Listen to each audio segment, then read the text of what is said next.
Welcome to Praveena's home kitchen. இன்றைக்கி வெண்டைக்காய் fry எப்படி பண்ணுறதுன்னு பார்க்கலாம். அதுக்கு நான் ஒரு 1/4 கிலோ வெண்டைக்காய் எடுத்துகிட்டு ஈரமெல்லாம் தண்ணியெலாம் சுத்தமாக தொடச்சி எடுத்துகிட்டு இந்த மாதிரி பீஸாக கட் பண்ணி வச்சுருக்கேன்.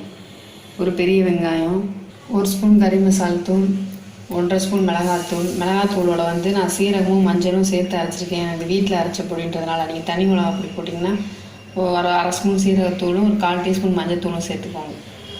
எண்ணெய், உப்பு, கடுகு பருப்பு. ஒரு பாத்திரத்தை சூடு பண்ணிவிட்டு ஒரு 2 ஸ்பூன் எண்ணெய் ஊற்றிக்கோங்க.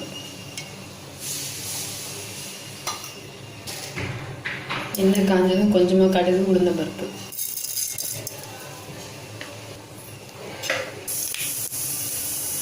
கடுகு பொரிஞ்சதும் இப்போ நம்ம அரைக்கி வச்சிருந்த வெங்காயத்தை சேர்த்து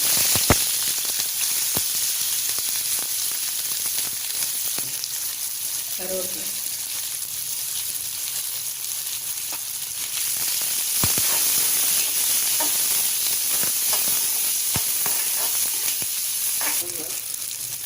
வெங்காயம் ரொம்ப நேரம் வதங்கணும்னு அவசியம் இல்லை. நம்ம வெண்டைக்காயோட சேர்த்து வதக்க போகிறதுனால ஒரு 1 நிமிஷம் வதங்கினா போதும். நம்ம வெண்டைக்காயை சேர்த்துருவோம்.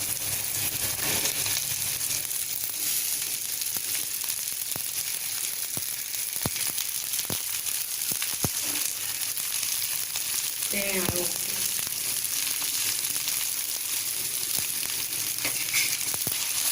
மிக்ஸ் பண்ணி வச்சுக்கோங்க.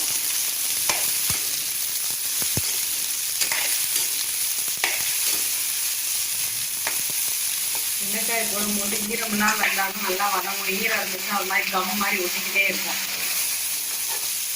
அதனால் போடும்போது ஈரம்லாம் போடுங்க. எடுத்து வச்சுருந்த மிளகாத்தூள்,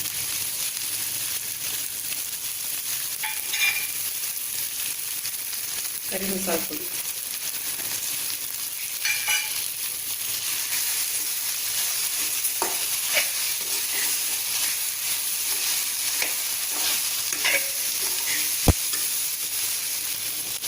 வெண்டைக்காய் வதங்கும்போது நீங்கள் அடுப்பு சிம்லேயே வச்சு பண்ணுங்க, இல்லாட்டி கரைஞ்சிடும்.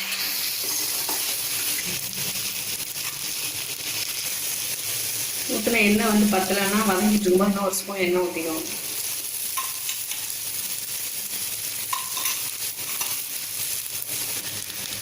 வெண்டைக்காய் அடுப்பை சிம்மில் வச்சுட்டு ஒரு 1 நிமிஷத்துக்கு இந்த மாதிரி கரட்டி விட்டுக்கோங்க.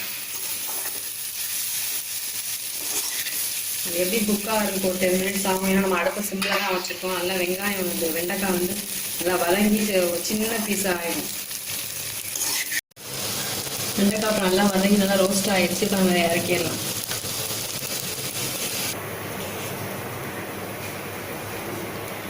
வெண்டைக்காய் ஃப்ரை ரெடி ஆகிடுச்சு. நீங்களும் ட்ரை பண்ணி பாருங்கள். இந்த வீடியோ உங்களுக்கு பிடிச்சிருந்துச்சுன்னா லைக் பண்ணுங்கள், ஷேர் பண்ணுங்கள், சப்ஸ்கிரைப் பண்ணுங்கள். தேங்க்யூ.